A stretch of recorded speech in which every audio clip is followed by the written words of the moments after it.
Ready? Aim! There's too many! Anyone see my mammoth? Stubby!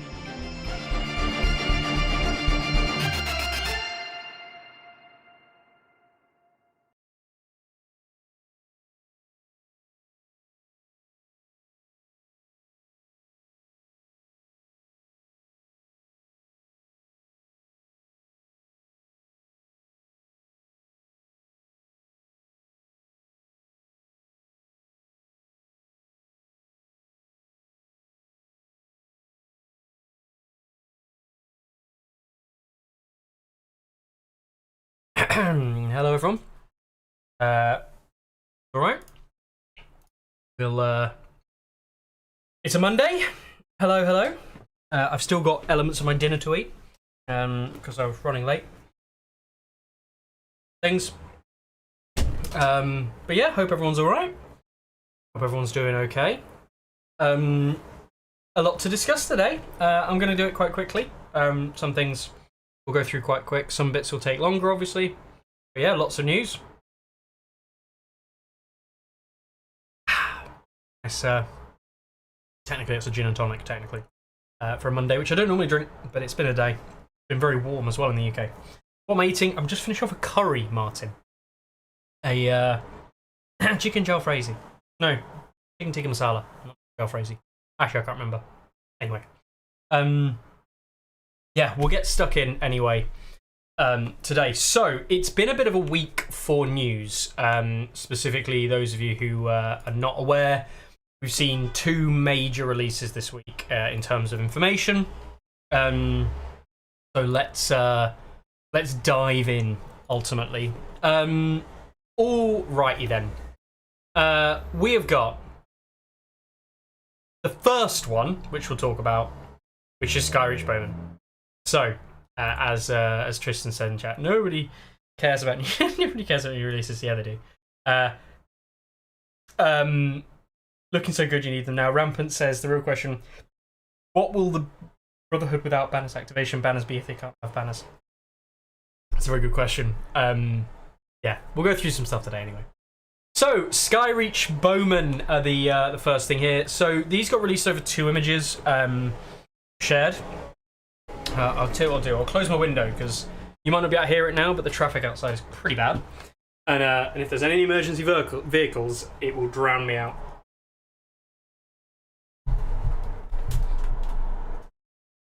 Oh, there we go. I did a recording with Grant the other day.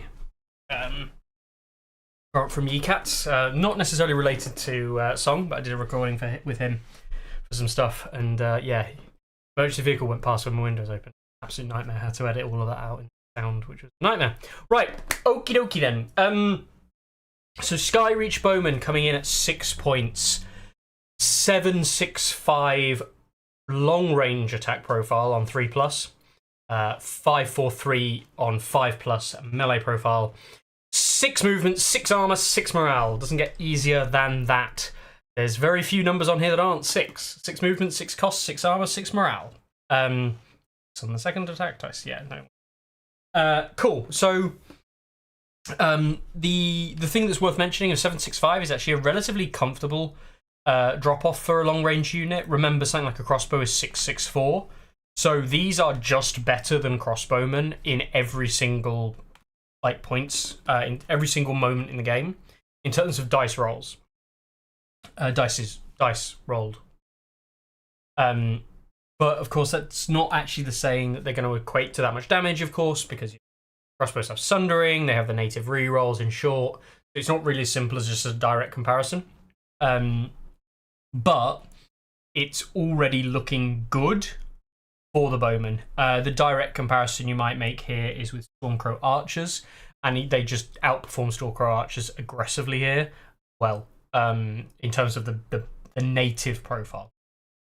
So we'll go through. So we saw this image here, and we don't see any abilities. Well, we do see abilities. We see Desert Something, and we see what looks like to be the start of Outflank. The second image, of course, showing or hiding some of those other bits, does a very poor job because it basically just shows the bits we know. So we've got Outflank on this unit. and an ability called Desert Marksman. So, Desert Marksman. When attacking enemies that have not activated this round, a very Martel ability, may reroll attack die and the defender becomes vulnerable. If those of you are familiar with your 5-point infantry units, you will know that this is what the Bolton Cutthroats do. So these are effectively ranged Bolton Cutthroats. Sure, they lose vicious. So 6-move long range infantry unit or ranged unit that has a Cutthroat style effect with rerolls and vulnerable tokens, and can also outflank. 6 armor is obviously about as bad as you can get, but also you've got 6 move. Now, it's worth remembering that if you're paying for 6 armor, that means you're also, or not paying for armor, I should say. Like, you're not having to pay for the fact that Sundering's good against you, because it just isn't. Sundering has no value here. So you're not paying for a stat that you're not going to use. Brian says nasty bowman. Yeah, I would say so. I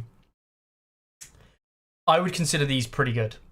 And they help enable Knights, Starfall Knights a little bit more. Yeah, I would say they do. I actually don't think that they do significantly improve Knights. Myself, I don't think they're a Knight improver at all. What I think these are is I think these are very, very good in a activation Martel list. I think very good with an 8 activation list. So yeah, I'm hesitant fully to say these guys are going to be amazing. I think these might be one of the best, if not the best, 6-point range unit in the game. Need I add that your ability to, so round 2, when you start the round, the kind of go-to take is swords, right? Because usually your long range units are within range to shoot things. And if they're not, you could have done a 3-inch shift with this unit from a spearman to push these 3 inches into shot range on the last activation of the round prior. So, yeah, these guys are pretty good when combined with the spearman shift. And yes, opening swords with Ilaria, removing any weaken token that's on these, putting out a vulnerable token with the attack and a panic token that you can do with Ilaria, or a weaken token if you want to weaken a ranged unit and returns shot. And then you get 7 dice with rerolls, slightly 7 dice anyway, 7 dice with rerolls and a vulnerable token, essentially double tokened. That is an insane opener on round 2. That's basically as good as it gets. Yes, no keywords. We'll talk about that. But yeah, this is a very, very strong opening ability. Very, very, very strong. So yeah, I think this unit is going to be a very strong contender for one of the best 6-point range units in the game. I think it goes toe-to-toe with a lot of the other range units. I think it competes with some of the others quite favourably, actually. Remember, against something like Lancer Crossbowmen, if you're getting that vulnerable token off, with rerolls, you're getting more hits than they will at long range. And although they've got the Sundering, that you're going to save 1 in 6 saves of theirs. They're only going to be saving, with their 4-up armor, with the vulnerable, they're only going to be saving 25% or 1 in 4 of your hits. You hit with more because you have rerolls and more dice. You are, generally speaking, with Skyreach Bowmen, going to be doing more just simple damage with the hits. Like, it converts fairly favourably. Assuming crossbowmen hit with all 6, which they won't, you're likely to save 1. Skyreach Bowmen, if you hit with all 7, they're likely to save 1, maybe 2. But hey, look, 1 or 2 pushes them back down into kind of like the take 5 wounds category, which is what you would have taken anyway. You have 6 movements, you're more likely getting a better position, and your morale is better, so the morale failure that the crossbowmen take on that 7+, remember, is more likely to be more damaging to them. So they're actually more likely going to be taking more wounds than your Skyreach Bowmen are when getting shot by crossbowmen. That's just something to bear in mind. Only, of course, matters with the rerolls and vulnerable. The obvious response that we see a lot of the time to swords is just taking bags. That's not a viable option. And this, for me, also brings a lot of credence into running something like a Peter Baelish in Martell, we haven't seen for a little while.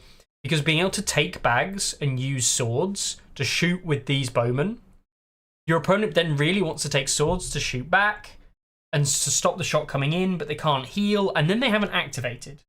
So you just shoot them again. And you're again getting the defender, the rerolls, again getting that vulnerable. If they don't take the swords, you take the swords and shoot somebody else. So, you know, there's a lot going here that I think these bowmen are just, for me, categorically one of the better ones in slot. Outflank, you can basically ignore the ability. I think it is strong. I think it's something people have to think about and play around.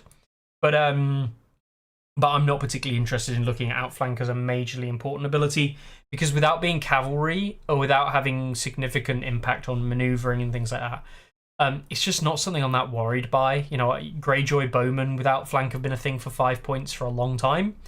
And as a meme, I used to take them a lot. I used to play them a lot, but like they're not competitively that great. So, you know, not fussed about that being an option. God, I stuck in it. Right, okie dokie. So that is your Skyreach Bowmen. Out of 10, I'd say maybe 8 or 9. 6-point archer for me. This 6-point archer unit for me is probably one of the better ones in slot. The only thing is this does suffer into the auto hit kind of mechanics we see, which is the counter from certain factions into the long range options. So things like Crannog traps and not Crannog traps, sorry, Crannog trackers and trappers, so hidden traps specifically, is going to be pretty devastating against these. But that's not really news. That's always been the case of these longer range units anyway. Only when crossbowmen at 4 armor and lightbringers at 4 were really kind of a bit ambivalent towards it.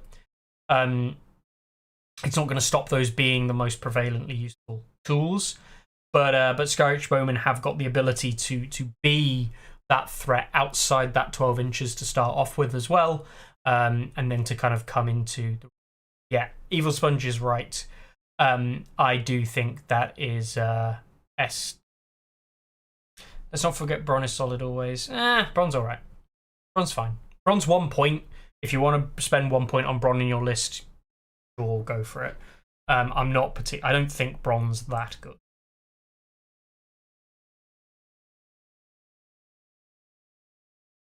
These were not announced by Simon. So going back to Data's comment, these were not announced by Simon.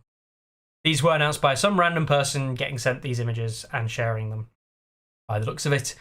It looks like somebody in the local community in Australia. So this is these are all leaks from Australia, by the way, not from Simon themselves. So this is information that very probably normal people in Australia have received without any form of like NDA or anything like that. They've just been told, oh yeah, this is what's coming. Here's some links to some stuff you can put up on the storefront, which we'll get to in a second. And so they just go, cool, here it is. So that is the first one. That all got announced a little bit out of the blue on, I believe, I don't want to get this wrong. I will double check. This was all announced, or this was revealed, I should say, way back on Friday night, I think. Yeah, the 26th. So it was Friday night. It then gets weird because yesterday, well, not actually yesterday, it was more like Saturday, not Sunday, we saw the next one, which is this. Brotherhood without banners. Officially, well, not officially, unofficially getting announced as a CMON product through a Australian retail. So they've clearly had an order form from Asmodee. So here's the thing, right? They've got an order form from whoever their distributor is, and on that order form are these products that they can order. That's most likely what these businesses do. The history of when we've seen this previously they will have an order form with these products able to be purchased on an order form or as an upcoming product on an order form. And so the business in question puts them on their website to start generating pre-orders. Very common practice. No one's surprised by that. That's just something you would do. So this means they are present, most likely on an order form somewhere, that this retailer has been given. Not the retailer's fault, on the form. As far as they're concerned, if it's on the form, they can put it on their website because they know it's something they can start taking orders for. Yes, the prices, in case people are wondering, these are Australian dollar prices, which is why they are comparatively higher than where a lot of people might normally think. So data link, yeah, talking about pricing, yeah, it's just because it's Australian dollars, it's not US dollars, and that's why the prices look high. They aren't when you account for conversion rates. They're not over the top prices. So we see 3 reveals here, and I will actually go to the Aussie Collectibles website for this. I'm not going to find them on the website. They've got tons of stuff here anyway, as per usual. And we see the Skyreach Bowmen on here. Yep, like the British pounds in this case, because it's in Britain. The Brotherhood Without Banners Heroes 1. Brotherhood Sworn Knight. And the Brotherhood Without Banners starter set. Crone says, C1's doing so well with their leaks and marketing. Yeah, they were, Crones. Were, Brandon. Unfortunate. Now, Martin says, surely Brotherhood Without Banners is going to be a minor faction like the Boltons. Yes, Martin, I believe that it is. Brute says, I feel like we should have seen this coming in the Brotherhood Without Banners tactics group. Yeah. So it's been well predicted among some of the circles that I move in, kind of like the rumor mills, etc. That Brotherhood Without Banners is most likely been the next faction rather than Aaron's. The running meme at the moment is kind of like, oh, the Aarons are coming, and people have been like, oh, Aaron will be next. And I think a lot of people have been like, no, they won't. It will be Brotherhood Without Banners because they were basically released when Tactics came out.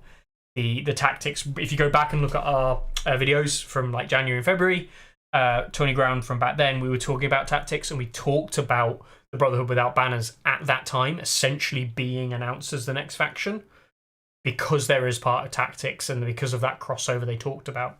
So it was like an indirect, well, Brotherhood Without Banners is going to be next then, isn't it? Like, I don't have to put 2 and 2 together to work. But yeah, it's now officially, well, not officially, but kind of like unofficially now it is going to be the next faction. So, don't know anything about these. I can guess that the characters will be similar to those that we see in Tactics. Brian says, I don't care what anyone says, I'm going to have banners in my Brotherhood. Yep, so, I mean, one of the things we could do, and let's face it, I'm not against this whatsoever, is we should load up the Tactics Pledge Manager, and specifically go and... my pledge. So, what we want to do is... showcase? Probably not the miniature. Good, actually. Landing, Battle Beneath the Wall. These are lovely. Secret and Whispers. Brotherhood Without Banners. So, we can assume that some of these characters will be coming over. So we've got Beric Dondarrion, one of my favourite characters from the books and from like even the show and things when he was in that. I think Beric Dondarrion's really cool. Yeah, I just really like Beric. I think he's awesome. He's like basically the definition of a true knight, or the only one of the true knights left. Gives a toss about the people on the ground. We see Lady Stoneheart. This is in spoilers for anyone who's not read the books. This is a dead version of Caitlyn. Caitlyn is killed at the Red Wedding. And essentially this is her body was thrown in the river. And this is her body kind of unconfirmed in the books fully. Lady Stoneheart is basically Caitlyn, but come back from the dead. and she's really brutal. She takes over the Brotherhood without banners, and she kind of leads it. And when she's leading it, they become pretty freaking badass and very much more set out on vengeance.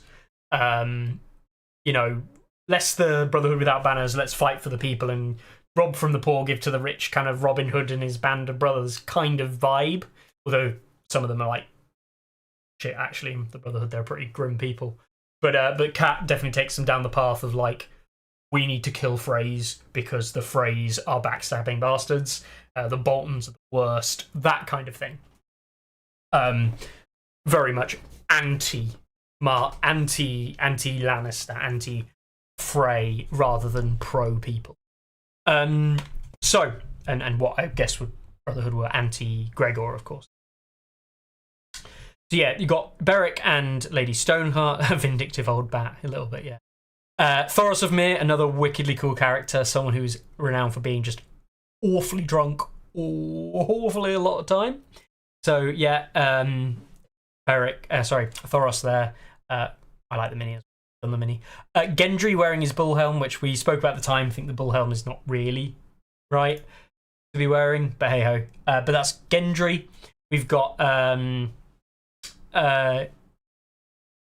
Lem. Yeah, yellow lemon. It's Lem, isn't it? I'm pretty sure. But yeah, he's part of the Brotherhood. This is I forget his name, and I'm gonna have to find out. I'm running out of where I am with some of these names. That's the archer. Well, anyway, I'll let's have a look at these. Lemon Cloak. That's it. Lemon Cloak. Yeah, of course it is. I don't know how I'd forgot that. Been a while. So banners room. So that's it. Tom Seven Streams, Edric Dane, of course, from the Martells. And then we've got archers, so they're just generic archers and generic men-at-arms. So it would be predictable for me to say that the starter set will have a unit of archers and a unit of men-at-arms. If you were to guess what's in the starter set, I would say at least one unit of each of those is what is in the starter set. And yeah, our guy, the archer, who's the Mad Huntsman. Not base version, but I think he's in the other one. So anyway, this is what we can expect. Yeah, so that's the tactics kind of stuff on the Brotherhood without banners, and that does map over to Heroes 1 potential there, as well as the Sworn Knight and without the starter set. Sworn Knights in my head will be rather than the men-at-arms, actual knights. Probably foot knights, but not necessarily. Brotherhood without banners will be associated with. Now, I'm not the only one who's aware of this, but some people have been told by the sounds of it, and I've got this information second or third hand, and it does fit with the lore, but my understanding at this moment in time, and I'll talk why I was told this in a minute, our understanding at this moment in time is that potentially the Brotherhood without banners might be able to take back units from other factions. I can't confirm whether or not that's true. In my head, this is something I thought about a long time ago when the Brotherhood without banners was kind of first mentioned in tactics. If it came to song, it would make sense for them to have access to Lannister and Baratheon units, because when they were at King's Landing, they were sent with elements of the Baratheon forces at King's Landing and elements of the Lannister forces that were present there as well. Remember, it was a congregation of individuals from Storm's End, as well as some of the Stormlands, plus some of the military elements from the Lannisters to help capture and bring to justice Gregor. I don't know how true that is. I've heard on the grapevine that this may actually be true, Partially because, of course, for those of you who care, if they can use faction units from other factions, I don't know what factions they'll be. I think it would be very likely that Lannister and Baratheon will be on the list because lore-wise that makes sense. Maybe Starks. Maybe they can take Tullys. Again, they're in the Riverlands mostly. That again would make elements of sense. They didn't use them really. Maybe they can take Gold Cloaks. Again, that wouldn't really make sense. But you know, I don't know. The reason I was told this is mostly because the person who told me thought it would be wise that Carlo knew. Because, of course, the stats site and the way that the list builder is built, you can only take units of your own faction or neutrals.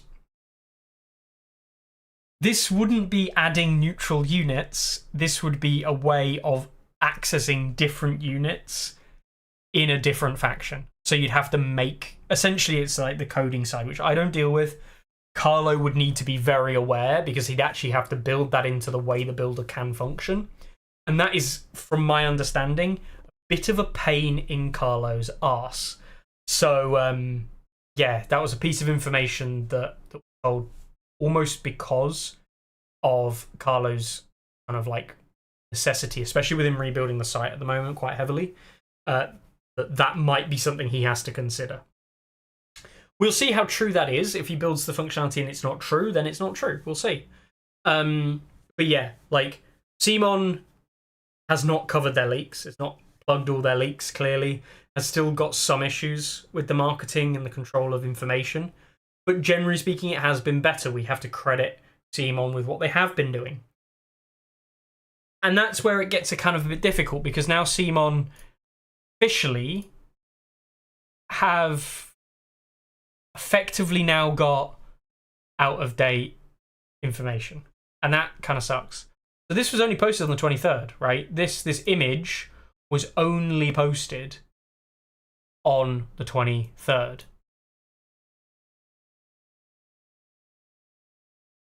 And this is, like, I think most of us quite clearly think, yeah, that's a Skyreach Bowmen. But that's like the last update we've had from CMON and their marketing. And now this is essentially old news. Now everything's old news as soon as it gets released. But my point mostly is that this isn't even the latest release. And we still don't have a release date for Skyreach Bowmen officially from CMON. CMON have not announced them officially. They are nothing that CMON has said about this. I feel sorry for CMON and the marketing team. They've tried very hard to do the right thing. But it just looks like, again, they've taken us down the garden path of like, oh, look, here's some stuff that's coming out. And here's a release date. And here's some stuff that's coming out. And they're trying to do it right. But ultimately, they're not keeping up with other elements of the business. They're not keeping up with the likes of Nasmody or another distributor who is just being able to get this information early and send it out there, and then it just falls out of CMON hands. It's a shame. I'm not trying to be negative to CMON. I think CMON tried to do a good job. But also, you know, let's be honest. CMON have now spoiled 2 pictures of the Martell Bowman, 3 if you count the one before the Crownland Scout official article came out. We've seen lots of these unit reveals now.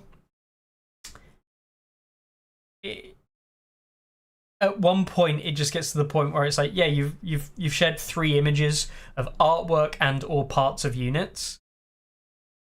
At this point, you're now just showing us stuff that no one cares about. It's like, we knew what this may have been, or we guessed what this was on the first guess. The second guess, okay, cool, you've given us a piece of the model and then the artwork, cool. By the time the third one comes out, it's kind of like, are you actually going to just announce what this is? And unfortunately, if you look at the comments on this, the comments, when is the next seasonal update? When is the mid-bait balance update patch? And then people joking, Dothraki Lance Cavalry. You know? And yeah, half the comments on their own post on their page are basically like not even people responding and guessing what it is. They're mostly memeing and joking about it. So yeah, we will see.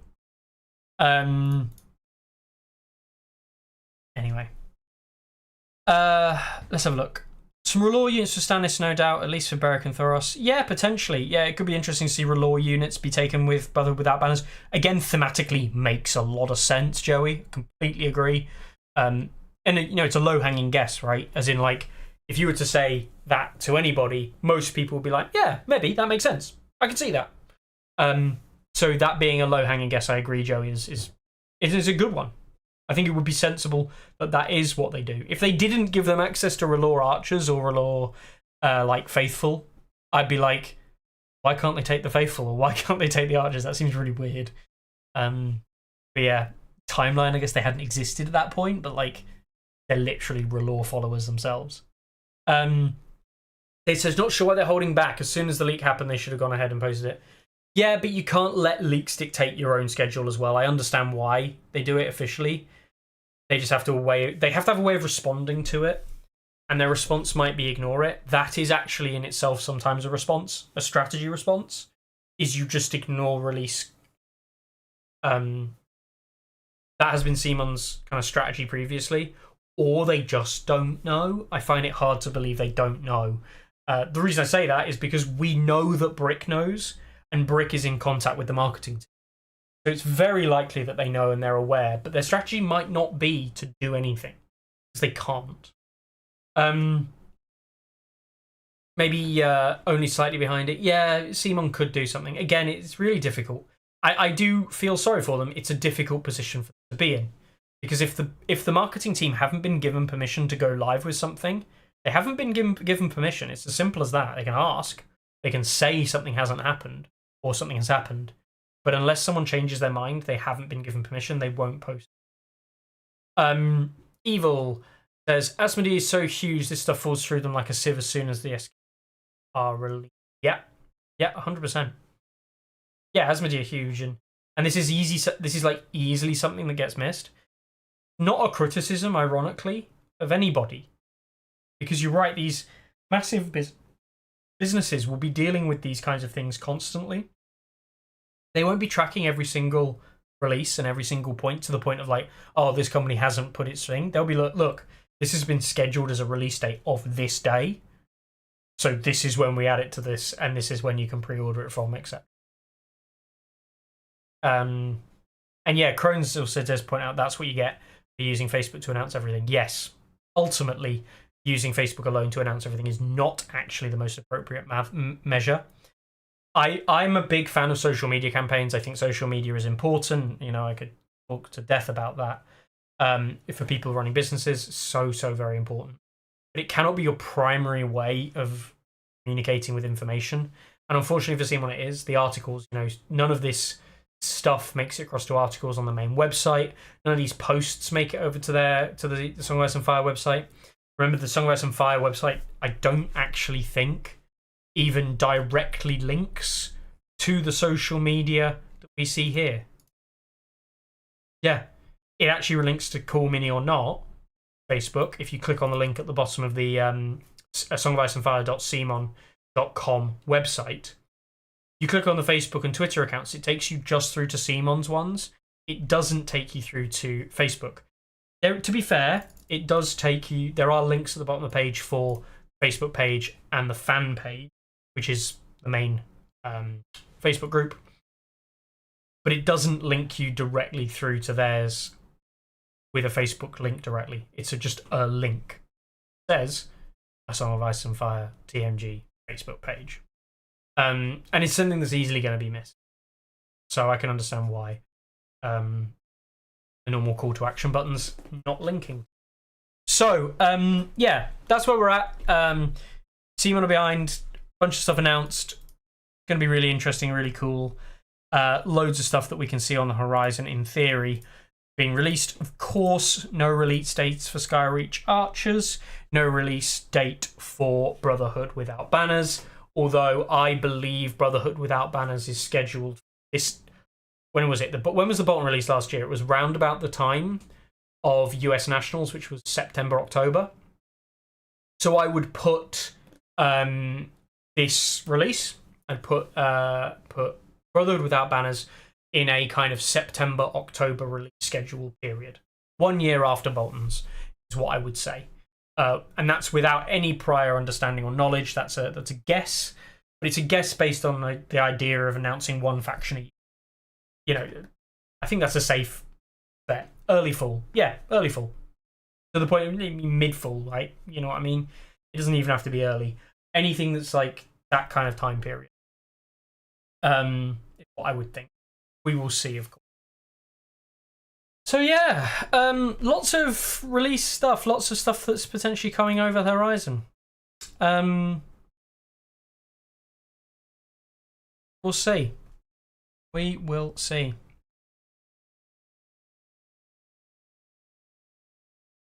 Wardens of the Midwest said, joining late, we get free Bolton units for US Nationals last year. Is it going to be free Brotherhood without banners units for US Nationals this year? Potentially, yeah.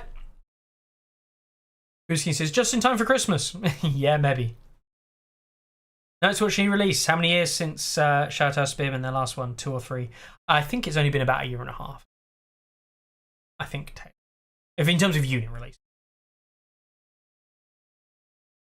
Justin, Victory Iron Crew set for release September the 6th, so both Skyreach and Brotherhood Banners is probably October. Yeah, probably Tristan. It was the next... Skyreach being the next thing that they'd actually kind of started to tease, to me would suggest the next unit after Iron Victory Crew, which implies an October date, I'd have thought. Yeah, I'd be on board with that. Brotherhood Without Banners, remember Simon haven't officially announced any of this information yet, so I'd put that maybe at a later October date at best. Maybe before. But assuming they give the same amount of time for each run-in, which again is an assumption, but assuming they give the same amount of time for each release, from spoil through to release date, that's approximately the same, then I would predict at least kind of like late October for Brotherhood Without Banners. Okie dokie. So that's basically the news. Not really much else to say about this. I think... I mean, I'm hyped for Brotherhood Without Banners. I've said this multiple times when people have brought up Brotherhood Without Banners. I love the Brotherhood Without Banners. I think they're really cool. I think it's really interesting. I think it's a play style I hope that I will enjoy playing. I think it will play more I want to do. And it's going to be less crap than the Bolton. I don't like the Bolton play style that much. I don't like the play style that it wants to generate. It somehow takes Neutral's playstyle, which I kind of think is okay. Not amazing, but it's okay. And just makes it worse. I don't enjoy Boltons that much. And it's not just because they're bad. It's also because like there's lots about them that just good. I'm really quite excited for Brotherhood Without Banners. I think it might be really cool and interesting and fun. So yeah. Tristan asks, what's on my patch wish list? The big question. I'll come back to it in a second. Max says, I like the Brotherhood Without Banners as an idea. I don't know if it will be enough to get me game again. That's interesting, Mac. I'd love to hear why you stopped playing. Why did you stop? What was it about the game that made you stop playing? Open-ended question. So yeah, Tristan, what would be on my wish list? I would like to see them... I would like to see them amend underplayed elements of the game. Attachments specifically need to be overhauled. I'd be happy to say that everything brought down 1 point in attachment might be a really good, beneficial way to go. And I know that sounds like really extreme. But yeah, just like a across the board 1 point reduction on every single attachment in the game. And then look at the things that are 0 points and go, is this actually 0 points? Or should we make this cost? Like, what's wrong with some abilities that just aren't very good being a 0-point attachment where it's like, hey, you don't have any points in your list building left, but have this like disrupt for 0 points on this unit. Oh yeah, I'll take that. Like it would just get rid of any need for the discussion of has your unit got attachments in. I'd just be like, what attachments has your unit got? And I feel like I really feel that should be the way we want to go. Is we just really should have attachments everywhere. They might not be named, and some of them I think you probably get rid of half the generic attachments in the game. But the models exist for them now, so they never will. Sadness. But yeah, just I have a Lannister Guardsman. He just gives me Iron Resolve for 0 points. Guard Captain. Oh right, that seems pretty good for 0. Yeah, it's a good ability for 0. I'll probably take it in more than just Lannister Guardsman, but just 0 points. All Lannisters now have Iron Resolve. If they wanted it. That might be too strong. It probably plays away from what the faction wants to do. But it's just stuff like that. Like, Iron Resolve might be too good. But, just, I don't know. I don't know.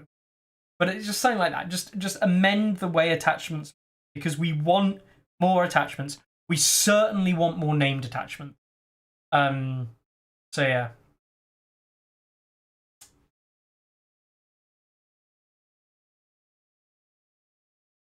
Okay, so Max says this is interesting.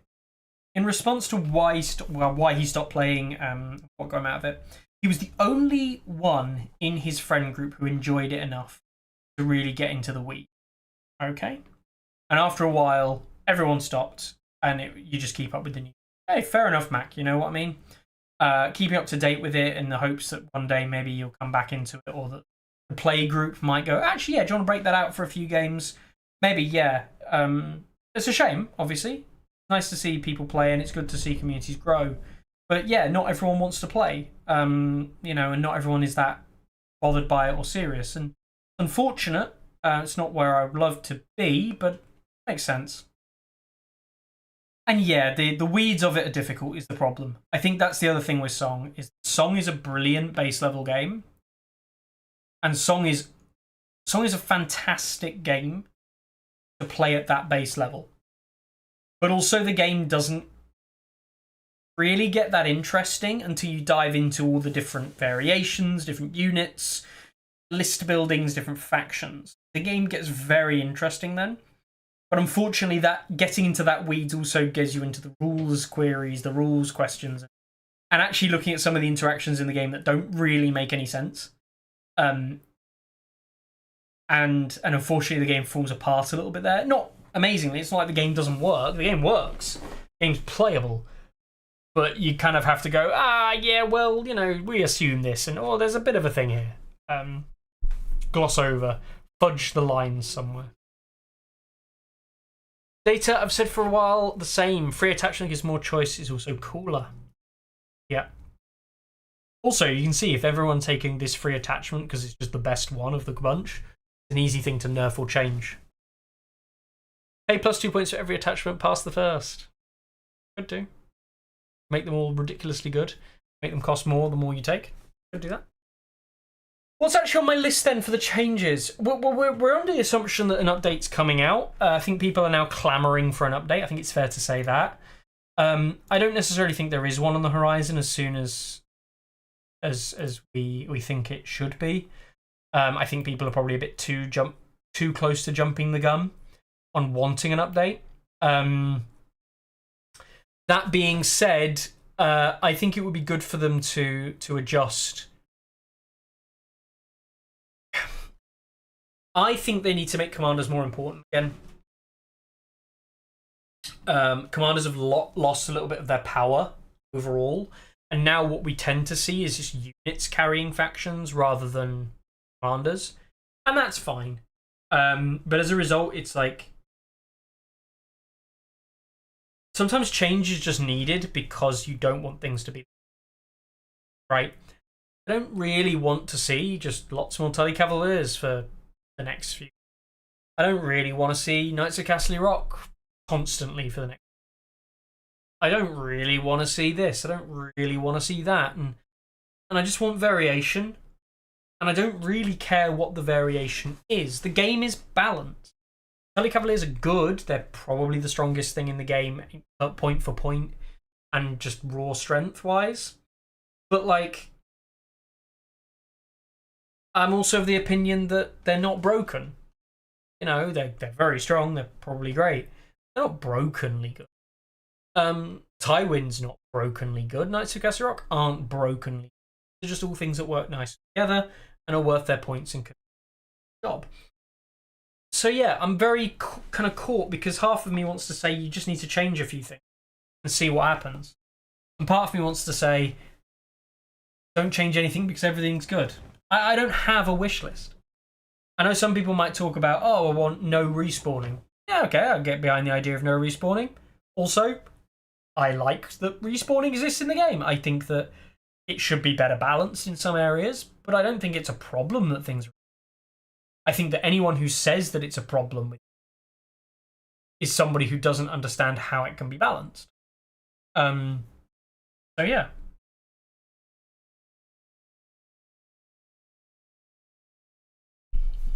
Crone says a community will clamour for change and then complain about the change for the next 6 months. Balances everything should. Yeah, exactly.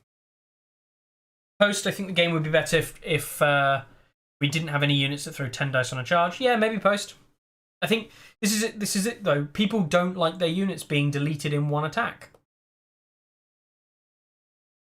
Like it's just true. Yeah, people just don't like their toys being removed from the board from one attack because it feels like they can't do anything. I don't have anything to elaborate on that. I just think that's true. There are many issues why that might be true. There are many reasons why that's also a bit of a problem for design. Because you then like talk about chip damage. Well, what happens if I crown zap you once or twice, you fail the test? Now you're down to like 8 wounds.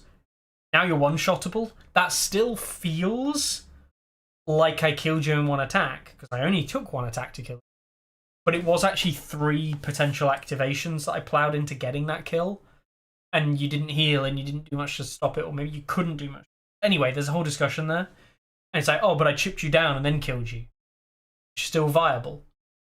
Then we have to talk about how often can the chip damage reasonably occur, but then there's swings. You know what I mean? Like, I always feel there's never really an answer to that. And it just shouldn't be that everyone's rolling 12, 13, 14 dice constantly and just deleting everyone and charges from full health all the time. So yeah, I understand the problem. I think the solution is more difficult than what the problem suggests. And I also think the problem is actually way more complicated than it initially looks. I think Tywin's the only thing you generally don't enjoy playing against. In terms of balance, he's not a problem, but it's... Yeah, like, that's the other thing is, if I had a wish list, it would be remove the unfun things from the game. The unfun things from the game would be uninteractable elements, right? There should be interaction. Certain factions will have less interaction. Certain factions will have more interaction. And that's okay. You know? Tokens is a really good example, right? I always use Free Folk as an example. Free Folk have no way inside their own faction to remove tokens from units. They just don't have any way. So your only way of removing a token is through healing with the bags. That's not a problem. I've got no issues with that. It's just fine. But it does feel, people do feel it's kind of like, oh, I'm not able to react to this, or how do I play against this? As a free folk player, you just accept tokens is just something happens to you, and you move on. Like, you just move on from that moment. When that is like deleting units, or an NCU you can't interact with, or a unit that can just shoot you from infinite range without needing line of sight, it's like, oh, well, how do I interact with that? And it can't take tokens. It can't. It will just happen. You have to just accept it happens. And for something like a token where you're getting tokens put on you that might cause damage, it might prevent you doing as much damage, it's annoying, it's frustrating, but you still play the game. With other things that just delete half a unit, or remove your ability to be functioning with that particular component, it makes it inefficient, then that's just not fun. Because now you're just basically down some toys rather than your toys being less good. Yeah, I can get on board with that. I can get on board that those are potential issues. I agree with taking away one shot from full possibilities. Yeah, just because the feels bad vibes, for new players.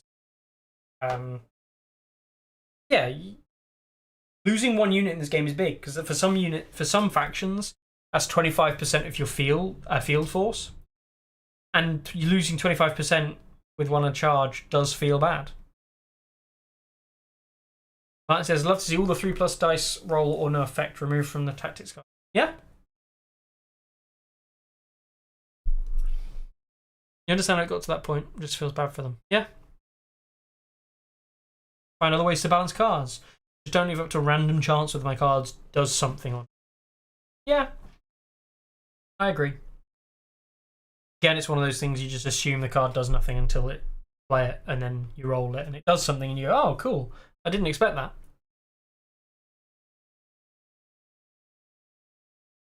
Anyway. Yeah, not really sure. Not really sure what else I would want from the patch. I'm a little bit kind of out of it. You know, I've said this before, said this on this episode. I'm playing less than a game a month on average now, and that's a big drop off for me. And I'm content with it. I'm okay. I'm not clamoring to play lots of games. I'm not that interested in picking up a faction and playing it and trying it out. I don't have that drive at the moment. Incredibly busy with work and stressed by that.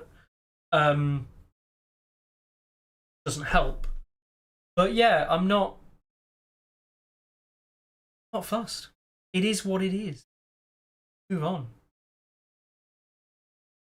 I'll see what happens when they release the balance patch. And, you know, complain or not complain, they balls the balance up that much. I can't wait for the next poorly thought of attempt they make trying to make everything playable 2NCUs viable. The thing is, 2NCUs is viable, right? It is actually viable. It just requires certain strategies players won't allow you to execute. I actually, like, one of the biggest things I would say is I would say to anybody here that if you think 3NCU like best, I challenge you to play some 2NCU stuff. Right? Like, I know you'll find it worse to play. I know you'll not enjoy it. I really do think you should. 50 Master 50 says, is this next patch going to be mainly focused on attachments and command? There is a statement from the last update patch, 50, that directly says that is basically the focus. That doesn't mean it will be the only thing, but it is what we believe will be the focus. If you're wondering where I get that from or why that has come about, I believe it's in not the changelog, but the announcement. So, this is Season 4. Load this bad boy up. So, when looking at Free Folk, it does say this. Free Folk will most likely see the largest number of tweaks in the mid-season when it comes to evaluating commanders and attachments. This was the statement that we have seen by Simon, by Michael Chanel, when they wrote this article, saying what was going to be true for Season 4. This is what we expect to be changed in the next coming patch because of this statement. There is no indication of what we call season. We're waiting to call Season 5. The Season 5 patch, we do not believe, has any other content outside of what this statement says. So we're extrapolating this statement into what we believe Season 5 is. it is a rough guess. For all we know, they're going to be changing every unit in the game. I don't know that's true. Please don't quote me on that. I do not know that. But for all we know, they might. And they might not look at commanders' attachments at all. We'll see.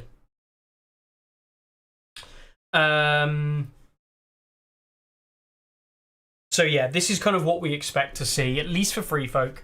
And that's potentially what we expect to see the other factions. Sorry, I'm going to have to open the window. It's so warm in this room. Apologies for any background noise if you do hear any. Data says, I've been having fun lately as we're preparing for a starter +2 tournament for newer players, which is forced different list building problems. Yeah, different parameters to play the game in will make people enjoy the game in different ways because you're changing the parameters with which to play the game. And that makes list building more interesting, the problems more interesting, just generally people having more fun. Max says, did they announce any more commanders being ported over from Tactics? I wonder if that has an influence on the currently released schedule for units. They didn't, actually. The only one that we know is playable in both at this time is Robert Baratheon. They revealed the names of his Tactics cards and the reverse of his commander card. So it shows the C commander cost and the Tactics cards he comes with as a commander. They revealed that, so we know that Robert Baratheon is coming to the main game. We do not actually know that anything else is being ported across. It's not unreasonable to suggest it can be and will be, but at this moment in time, no. Robert is the only one they've officially announced. Brian says 2 NCUs are viable in his head. Yep. Joey, your attachment reduction idea is great. So many minis I'd love to use, but it feels like they are the balance the game base off units. Attachments are an afterthought. Exactly, Joey. It's really interesting because this game is focused on a lore that is entirely built around characters to the point where it's like, remember that the books are written from different characters' perspectives. These are literally written from completely different perspectives of completely different characters across the whole duration of the whole book series. And the one thing that seems to get the least amount of focus is the attachments and those characters, which is so ironic. You know, yeah, it beggars belief, really. So yeah, I think attachments should be a major part of the game. Really do. I said it before, do away with all the generic ones and only have character attachments. But we'll see. Anyway, tis what it is. We will see how it all kind of comes out in the wash. Believe it or not, guys, I am going to start winding down. That's the news. That's where we're at. Still relatively slow. You know, lots of things have happened, but it's still relatively slow officially. We've got, you know, Realms of Battle Europe trying to promote and get more players there. Lots of events going on. Swedish Nationals coming up soon enough. That's September. We're moving into August this week. Over halfway through the year now. And there's a lot to be excited for still. A lot of things going on. But, yeah. I'm gonna start winding down. So, I'm going to remind people that there is going to be a new series coming out. I'm working in partnership with Hits and Crits to bring high-level competitive gaming to channels like this. Unfortunately, they'll have to be TTS games. There's not much we can do about that. Some content that you might be familiar in terms of format from way back when Carlo did his Lannister breakdown video and his Lannister kind of Masters tournament kind of showing way back then, years ago. Got some of that kind of content coming up with Hits and Crits. And I think that will hopefully really... That'd be better than anything Tourney Ground is worthwhile, by the way. It makes Tourney Ground look like crap. And hopefully people will really enjoy that gameplay and analysis from top-tier players. Or good players, at least. When is the Mickey Lo-Fi channel dropping? Unfortunately, not today, and probably never, Brandon. Probably never. Sorry. I know that ruins your day. Yeah, I don't really have. Hi, when Carlo used to be good. Yeah. Doesn't play anymore. That's why. Well, he does play, but like, no, he doesn't. Not played a game of Song for a long time. He's busy with the Invitational, etc.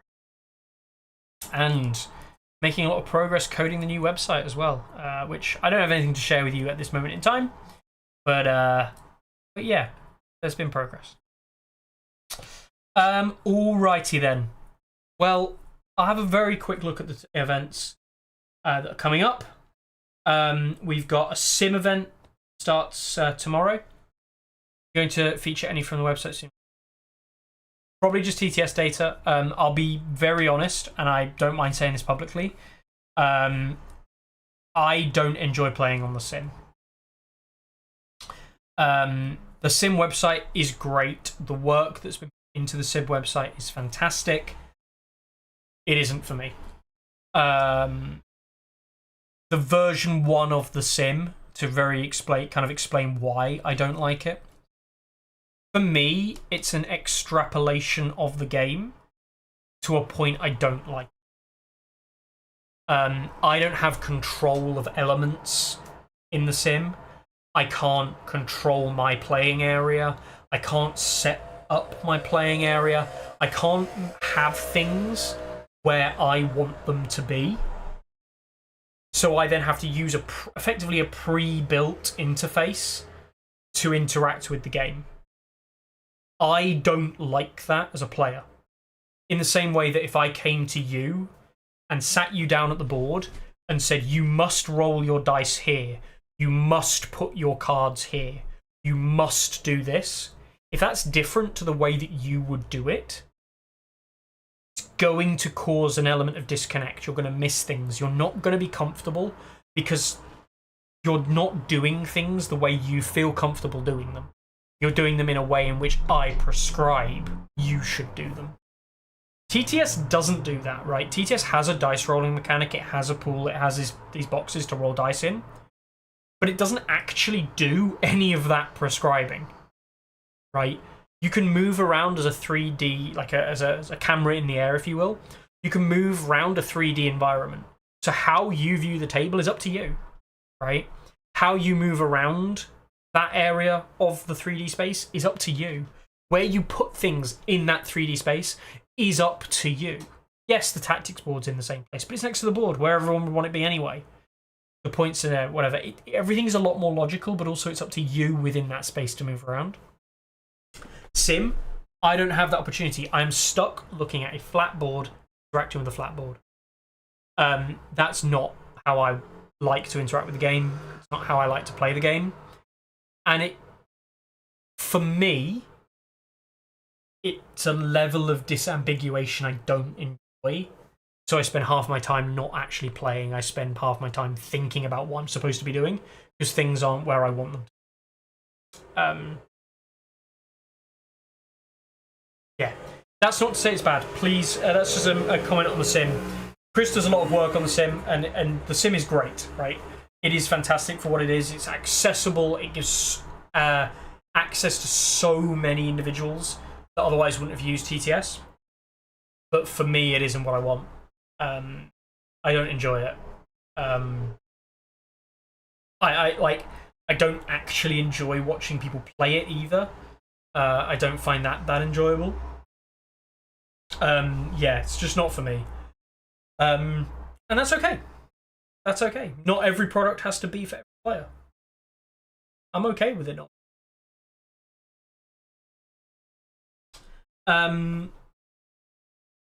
Yeah. Actually haven't played a game on it, but do appreciate it. Yeah, I'm actually... The funny thing is, with a bit more work, the sim will probably end up being better than TTS ever could be. The work that's required to make the sim better is not hard in terms of like some of the limitations he could get rid of, and because he's completely free to code it however he wants because it's all self-built rather than TTS, which is obviously built within the engine that pre-exists. The TTS has limitations. Chris doesn't have limitations with the sim. and as a result, the potential of where it could be is way better. Like I'm not asking him to, but like in 2 years' time, the sim could be absolutely incredible. Like the best thing you've ever used ever. Because there is no potential limit to it. It could be just as good as people want it to be. And that's insane. Like the potential insanity of that is crazy.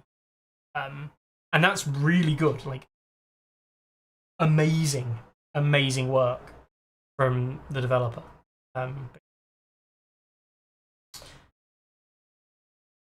You finally passed Carl on stats. Only took 6 months of him not playing for me to finally do it. Yeah, well, you know, someone's got to stop. He then lost the games that he.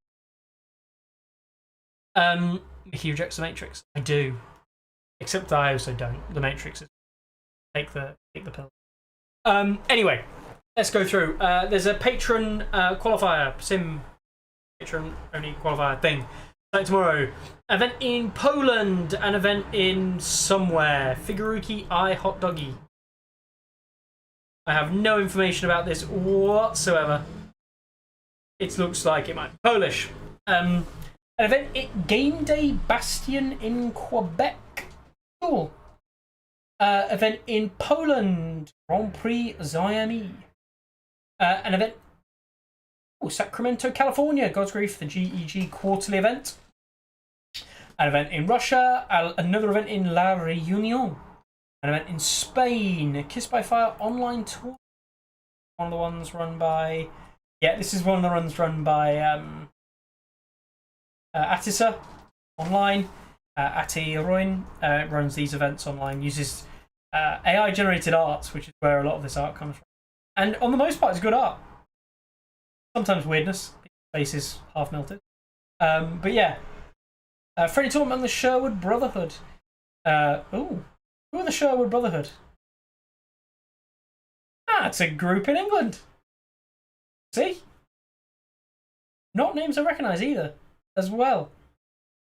That's nice to see. Yeah, it's great to see a community in the UK that I didn't know.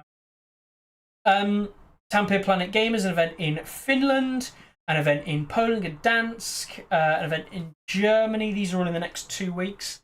An event in Maxi Reeves. Maxi Reeves, the ones who sponsored the sword, which is in here for the French nationals back in the day.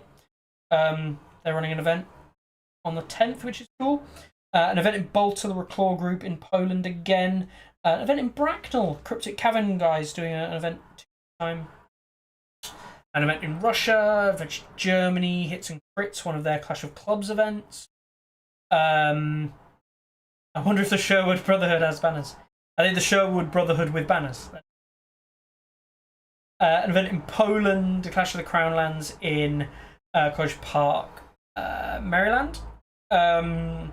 And then a Highlander tournament as well. So yeah, quite a lot of events. 1, 2, 10, 11, 12, 13. 21 events in the next 2 weeks. So plenty of stuff going on, lots of coverage. Yeah. I hope it will go well. I hope everyone's games go well. I'll still be here I'll be back in 2 weeks' time. I did set a challenge for you guys at home to make lists with Sunspear Dervishes. I'm going to leave that challenge open. The Sunspear challenge still open. Sunspear Dervs, send me list ideas with your Sunspear Dervs. I did only have 1 entry for this week, which is why I've left it open. He knows who he is. Thank you very much. It was great. I'll take it. And he even self-admitted that he doesn't often make it. But yeah, so send me your Sunspear Derv list, see what stuff gets through, and we'll select a winner for a potential prize towards the end of the year. Challenge accepted. Yeah, thanks a lot, guys. Thanks for everyone tuning in. It's a short one this week. Busy. I'm having the roof repaired out the back, and the dog's not been out, so I'm gonna have to take the dog out because she hasn't been out today. And hopefully the roofers are now finished. Everywhere. I've got the rest of my food to finish, which I'm not going to show you the whole thing, but it's just a microwave meal. I've got my gin and tonic to finish off as well before taking the dog out. I'm a busy guy. Sorry, guys. Gone are the days of 2 or 3 hour tourney grounds every week. But yeah. All right then. You know where I am if you need me. And I will see you guys in about 2 weeks. Unless anything big drops between now and then. Ciao. Ready? Aim! There's too many. Anyone see my mammoth? Stop me!